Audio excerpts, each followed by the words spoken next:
Nous sommes le mardi 25 septembre 2012. Bonjour à toutes et à tous. Bienvenue sur Radio Sénégal.sn pour la revue de presse nationale et internationale. La presse quotidienne traite ce mardi divers sujets, notamment la politique, les souvenirs du bateau Le Joola et l'affaire Béthio Thioune, mais aussi d'autres aspects sont soulignés. L'AS rapporte que Macky trône sur un trésor de 8,1 milliards. Compte tenu de leur caractère secret, les fonds politiques alloués au président de la République ont fait charrier les supputations les plus folles quant à leur montant, des chiffres aussi fantaisistes les uns que les autres. 60 milliards, 80 milliards ont été brandis ça et là. Très loin de ces faramineuses sommes, la caisse noire de la présidence s'élève exactement à 8,1 milliards de nos francs, une belle manne tout de même supérieure au budget du Sénat et celui du Conseil économique et social. Chaque député cotisera 100 000 francs CFA et Moustapha Niasse débloquera 5 millions pour soutenir le plan Orsec. L'Assemblée nationale donnera ainsi 20 millions de francs CFA au plan Organisation de secours Orsec. Le quotidien fait le portrait de 8 chefs d'État africains qui, selon le quotidien, sont des psychopathes. Sani Abacha, Nigeria, Jean Bedel Bokassa, Centrafrique, Idi Amin Dada, Ouganda, Muammar Kadhafi, Libye, Yahya Jammeh, Gambie, Seyni Kounché, Niger, Robert Mugabe, Zimbabwe, Moussa Traoré, Bamako, se sont montrés exagérément paranoïaques, mystiques, mégalomaniaques ou autoritaires selon le quotidien. Le Soleil met à sa une, la CEDEAO va réglementer la libre circulation des intrants agricoles. Les États membres de la CEDEAO ont décidé de mettre sur pied un plan d'action pour rendre effective l'application des règlements harmonisés sur les semences, les pesticides et les plantes dans leur espace géographique.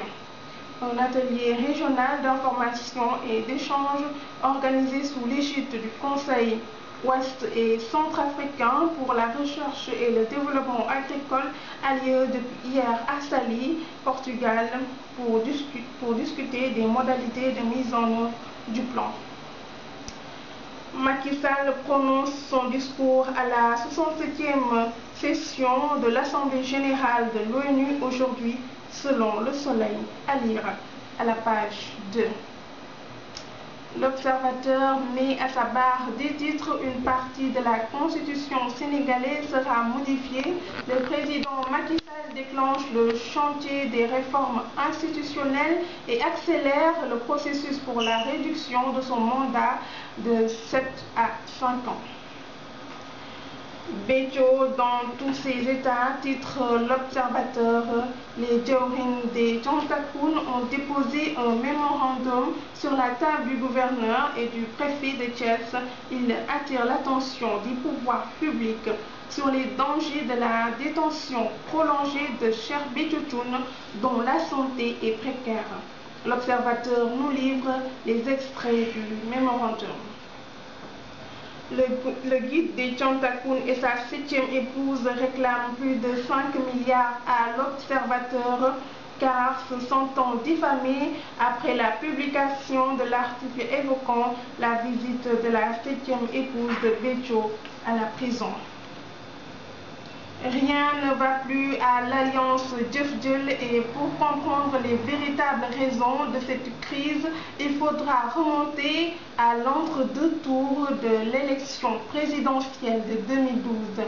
Walfadjri publie l'entretien tenu avec Yoruba, président du parti Jëf-Jël. 10e anniversaire du bateau Le Joola, c'était il y a une décennie.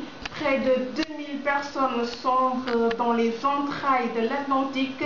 Le Sénégal venait de battre le record du monde des catastrophes maritimes. surclassant le Titanic dans le livre Guinness. 10 ans après, à part les souvenirs, qu'est-ce qui reste de cette catastrophe? Walfadjri ouvre le dossier. Nous passons maintenant aux faits divers. Encore une histoire d'infanticide. L'Observateur met en titre MS accouche et étrangle son nouveau-né. Cette histoire s'est passée à Goléré. Avant de le porter partiellement à terre, c'est cet élève en classe de 4e du nom de MS qui a commis cet infanticide dans la nuit du samedi au dimanche aux environs de 4 h du matin. MS accouche et étrangle son bébé de sexe masculin avant de l'enterrer partiellement. Les hommes en bleu n'ont pas mis du temps à l'arrêter. L'étudiant de 2e année de lettres modernes Sadibou Thior, condamné à 10 ans de prison ferme par le tribunal de flagrant délit de Dakar pour viol et pédophilie. Sadibou Thior vient de sacrifier sa vie, son avenir, il a jeté à la poubelle. Ses victimes étaient âgées entre 10 et 13 ans. À lire à la page 3 de l'Observateur. Nous en venons à l'actualité sportive. Le quotidien sportif Stade nous révèle aujourd'hui que les Lioncelles ont été à la hauteur du défi kényan en les battant 84 à 32 lors de la 3e journée de l'Afro-Basket des moins de 18 ans. Stade nous dit aussi que Diouf, bien que gracié par la fédération, ne fait pas partie des plans de Koto. À lire à la page 5. Enfin, le quotidien met l'accent sur le défilé des marabouts à la Fédération sénégalaise de football en vue du match Sénégal-Côte d'Ivoire. Nous passons maintenant à la presse internationale. Sur tv5.org, Syrie, violent combat, la situation du pays débattue à l'ONU. De violents combats entre soldats syriens et rebelles secoués mardi plusieurs régions de la Syrie et la situation désespérée du pays en proie à un interminable conflit depuis 1 an et demi sera débattu à l'Assemblée générale de l'ONU qui débute à New York. La crise sino-japonaise s'aggrave avec l'arrivée de 8 navires taïwanais. La crise sino-japonaise en mer de Chine orientale s'est aggravée mardi avec l'arrivée de 8 navires des grandes côtes taïwanais et de dizaines de bateaux de pêche dans les eaux territoriales japonaises au large d'îles revendiquées au Pékin et Taipei. Afrique du Sud entame des négociations avec les mineurs grévistes. La filiale platine du groupe anglo-américain a entamé mardi matin pour la première fois des pourparlers avec les grévistes de ces 5 mines du bassin de Rustenbourg sous l'égide de médiateurs indépendants. Sur France24.com à l'ONU, Obama va promettre d'empêcher l'Iran d'avoir l'arme nucléaire. Le président américain Barack Obama va dire mardi à la tribune de l'Assemblée générale des Nations Unies que les États-Unis feront ce qu'ils doivent pour empêcher l'Iran d'acquérir l'arme nucléaire selon des extraits de son discours. Intervention au nord du Mali, une mission délicate pour la France. La France marche sur des œufs desquels aborde l'épineux dossier malien entre son passé colonial et la menace qui pèse sur les otages retenus par AQMI dans le Sahel. Paris dispose d'une faible marge de manœuvre politique et militaire.